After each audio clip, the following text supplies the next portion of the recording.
ไอ้เนี่ยใครยิงทุกบอลโทษไปเลย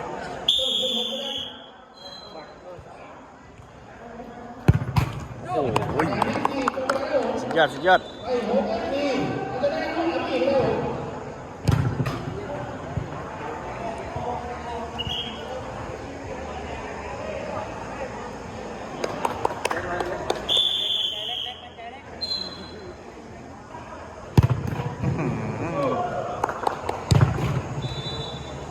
เอาก่อน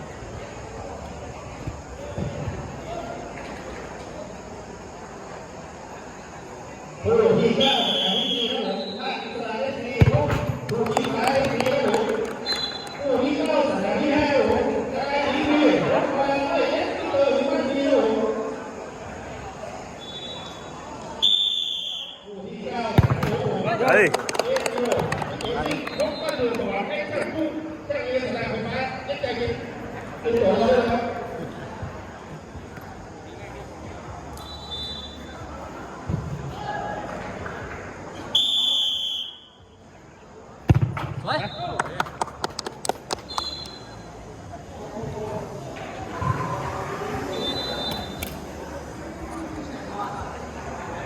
เซฟเล็ก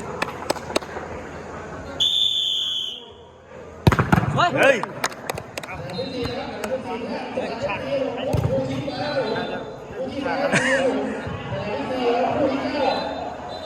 ผู้ใดตุ้มตีว่าอยู่คนนึงเอาเขาชนะด้วยเหรอสอนชนะเพราะว่าเขายิงพวกเขา2 คนนี้เฮ้ยสวยสวยสวยทำไหมได้คิดแล้วนะหมด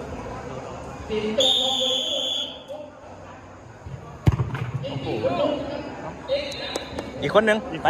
ตุ้งหรือเล็กเล็กก่อนยิงเข้าชนะนะยิงเข้าชนะนะยิงเข้าชนะนะยิงเข้าชนะนะสู้สู้สู้สู้เฮ้ยสวยสวยเดี๋ยวแล้วครั